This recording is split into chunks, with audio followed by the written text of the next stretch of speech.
During a recent interview with Patrick Bet-David, Dennis Prager said that Jewish people were able to succeed after the Holocaust and have successful businesses and run Hollywood because they don't see themselves as victims like black people do. Pat asked Prager, how could you guys find so much success despite the Holocaust? And Prager responds basically by saying, because we don't have a victim mentality like black people do.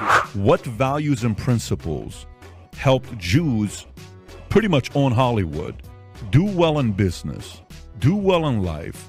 Oh, I'll tell you, I have the answer for you. Yeah. They didn't see themselves as victims. It is the most paralyzing thing in black life, what the left is doing to blacks. The left hates you blacks, just you. No, they don't hate you. They have contempt for you.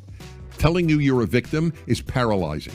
Jews did not walk around thinking they're victims even after the Holocaust. Why not? Because they knew it is completely self-destructive. How did they know? I don't know. It's a great... well, maybe because of the Jewish tradition has always been, we take responsibility for our own suffering. Insinuating that there was no structural or systemic issues that literally victimized black people. It's just our fault. And that the Jewish community was able to find success that black people have never been able to find because they take responsibility for whatever victimization they experienced. That's crazy, man. I didn't know that black people were just pretending to be victims this whole time. So let's look at some history to see if we can prove Dennis's point to be true.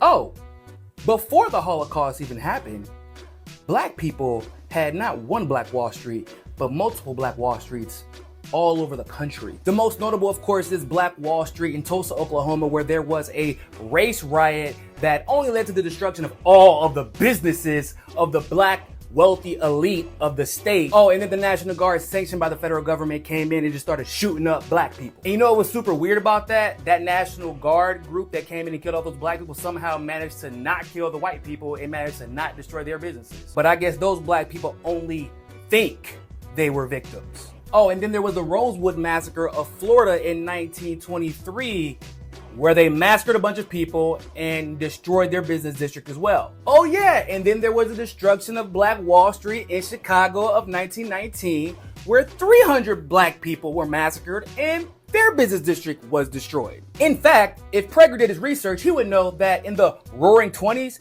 there was a consistent pattern of white people creating an excuse to lie and start a race riot that eventually just destroyed Black Wall Street districts all over the country, only for the federal government to be like, shit, we ain't see nothing, or actively participate in the destruction of these black districts. And we also have to remember that the fact that there could even be black-owned banks and black-owned businesses was a miracle in and of itself, because black people were shut out of the banking system post-Civil War. And even though we finally managed to finesse our way into creating the Freedmen Bank, that ultimately did become a failure because of a hostile takeover by white people that then destroyed the bank because they made horrible investments. Or do you want to talk about FDR and the creation of redlining? For those of you who don't know, redlining is basically where banks and lenders draw a red line saying, you can't buy a home, you can't invest in businesses, and you can't do shit to create wealth. We're talking about you, black people. And I know what some of you might be thinking. Stop playing victim, bro.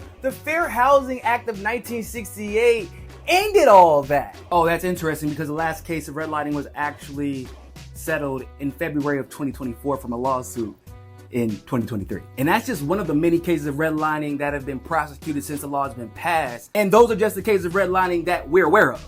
But once again, I'm sure all those victims of redlining and urban credit scores, they're just pretending to be victims. So anyway, back to the fact that supposedly Jews never play victim. Quick question. Have y'all ever had any laws passed that literally target you and you alone by a federal government to make sure that you cannot accrue wealth or advance in life? Yeah, nah, didn't think so. Okay. And after the Holocaust, which was a horrific event, y'all literally convinced the world to not just give y'all money, but give you someone else's country. Then in order to keep that country funded and justify the atrocities you've committed since inheriting that area, you literally play victim every single day and invented a word, anti-Semitic, and applied it to a bunch of Europeans who aren't even fucking Semitic. Hell, I'm even surprised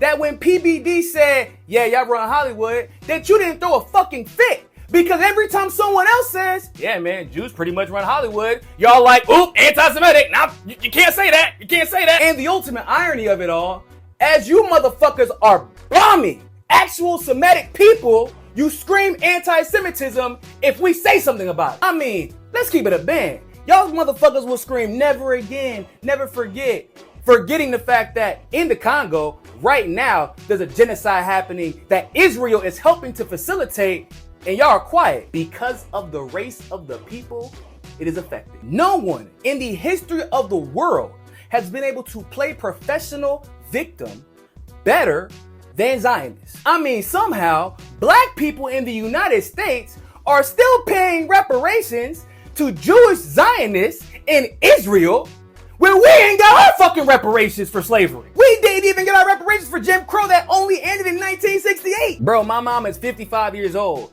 The last official Jim Crow law was banned 4.5 years before my mom was born. Black people can't even get reparations for the shit that just happened to them. We can't get reparations for the shit that happened to us in our own country, from our own country. And you Zionists have been getting perpetual reparations from damn near every Western country in the world. Maybe that has something to do with the fact that y'all have managed to become so successful in every Western country in the world. The crazy shit is, black people achieved enormous levels of success in a segregated, discriminatory, post-slavery, Jim Crow America. All we ask is for y'all to leave us the fuck alone. And that was too much. All you ask is to have anyone who criticizes Israel fired from their job, deported from the country, kicked out of their university. You have presidents and congresspeople pass laws that you ordered them to pass. And your excuse for the world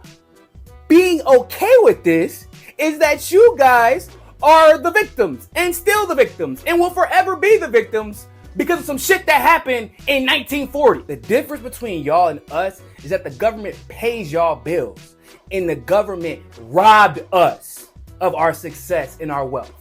That's the difference.